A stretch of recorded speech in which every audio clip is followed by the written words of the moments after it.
Good morning, class 5th. How are you all? Dear students, today we will continue the chapter. The name of the chapter is the future tense, and the chapter number is 14. So, open the page number 86.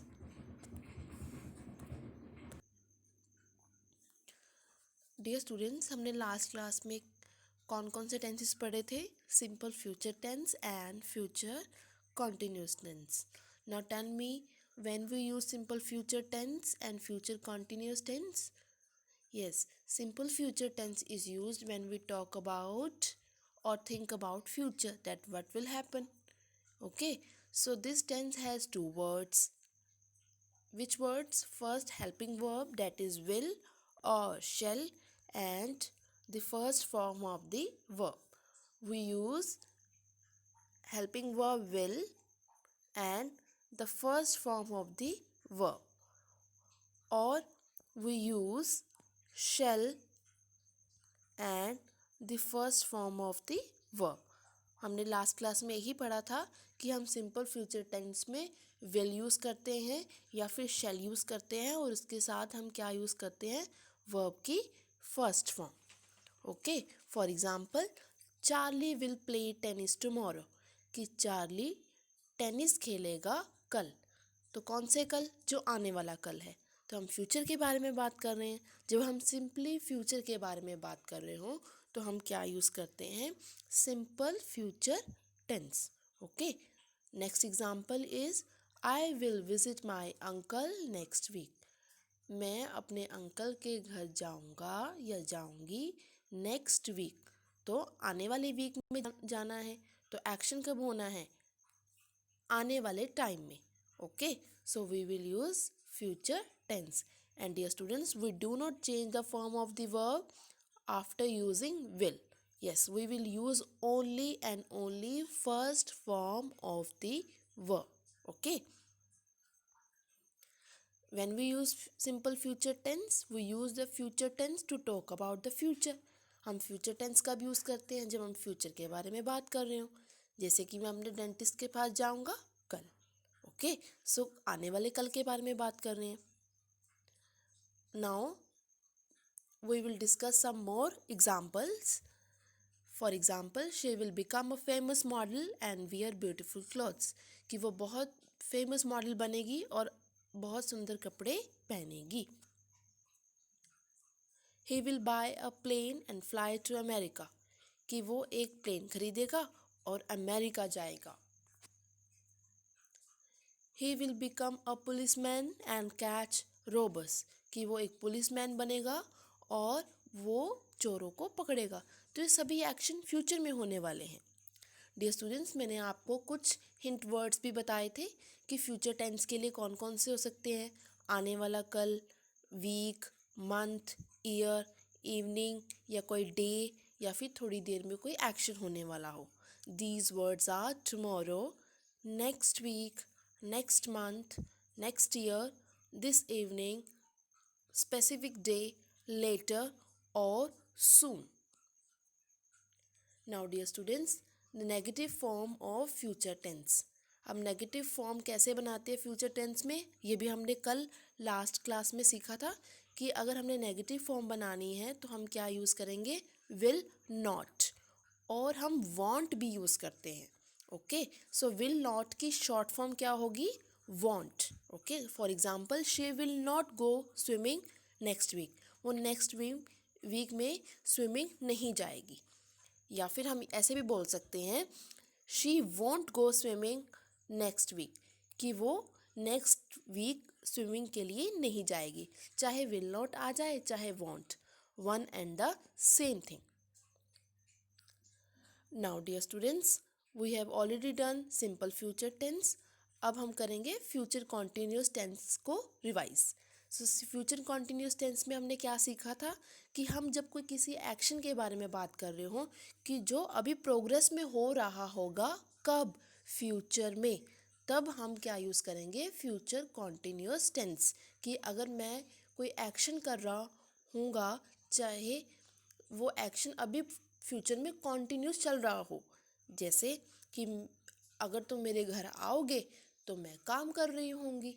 Okay, वो अपना birthday celebrate कर रहा होगा, तो जहाँ पर रहा रहा होगा, रही होगी और रहे होंगे वर्ड्स आ जाए तो वहाँ पर हम फ्यूचर कॉन्टिन्यूस टेंस यूज़ करते हैं। और हमने इसका रूल क्या सीखा था कि हम इसमें कौन कौन से रूल लगाएंगे। सबसे पहले सब्जेक्ट आएगा, उसके बाद विल या फिर shall, then we use be, हम बी लगाएंगे, उसके साथ वर्ब की फर्स्ट फॉर्म लगाएंगे और उसके साथ आईएनजी लगाएंगे। ओके, ये हमने सीखा था। और आई और वी के साथ हम शैल लगाएंगे, बाकी सभी सब्जेक्ट्स के साथ क्या लगाएंगे, will.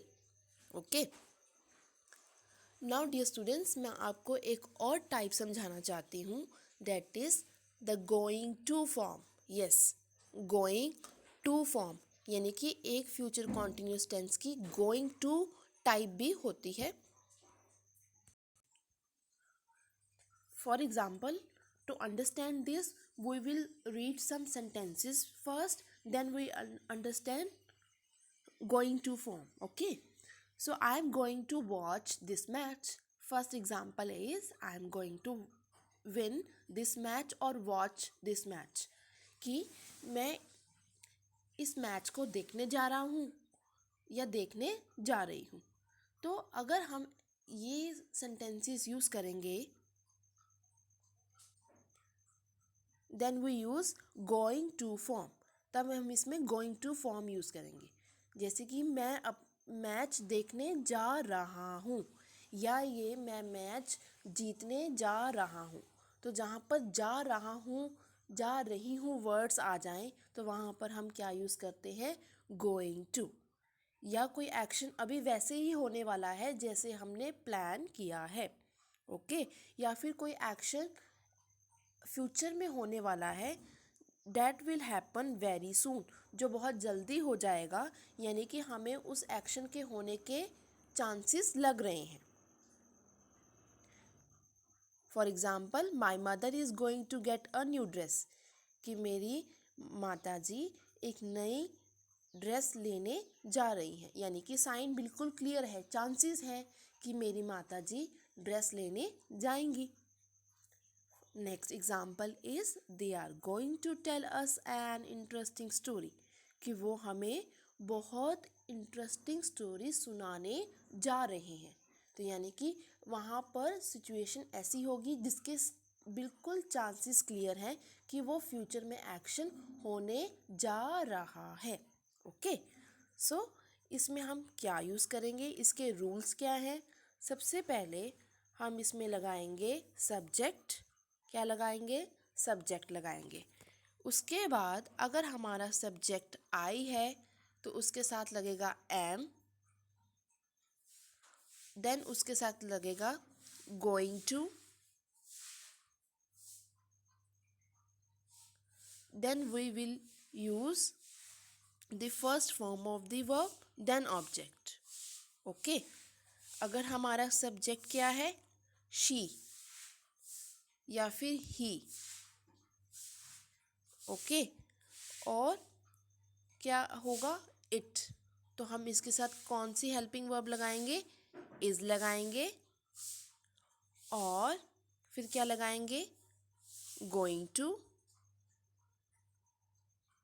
Okay, then we will use the first form of the verb, then object. Okay, अगर हमारा सब्जेक्ट क्या होगा, प्लूरल होगा, यानी कि दे होगा या फिर वी होगा, तो हम क्या लगाएंगे, इसके साथ helping verb are, then we will use going to,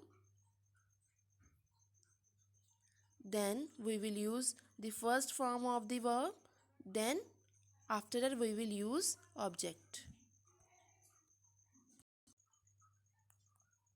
Now we will learn how to use the going to form. अब हम सीखेंगे कि हमने going to form कब यूज़ करनी है, ओके, और कैसे यूज़ करनी है। अब going to form कब यूज़ करते हैं हम, जब हम कोई एक्शन अपने नियरली फ्यूचर में करने वाले हों, यानी कि हमारा कोई एक्शन है वो जल्दी ही कहीं फ्यूचर में होने वाला है या करना चाहते हैं हम, या फिर कोई एक्शन के बिल्कुल क्लियर साइंस हैं कि वो एक्शन अभी हो जाएगा फ्यूचर में। Okay, for example, it has not rain so far, कि अभी तक तो बरसात हुई ही नहीं। There is going to be a drought, अब क्या होगा, सूखा पड़ेगा। तो यानी कि अब एक्शन कब होगा, बस अब फ्यूचर में होने ही वाला है। Okay, now next, look at that child running, उस बच्चे की तरफ देखो जो भाग रहा है। He is going to win the competition, वो कंपटीशन जीत जाएगा। यानी कि एक्शन अब होने ही वाला है फ्यूचर में, वो क्या, कि वो कंपटीशन जीत जाएगा। और अगर कोई हम एक्शन फ्यूचर में करना चाहते हैं तो उसके लिए भी हम क्या यूज़ करेंगे, गोइंग टू। जैसे I am going to scold her for her mistake, मैं उसको डांटूंगा ज़रूर या डांटूंगी ज़रूर उसकी मिस्टेक के लिए। She is going to call her right now, वो उसको कॉल करने जा रही है, अभी जा ही रही है। Okay dear students, now dear students, in our next video we will learn more about going to form and do the exercise.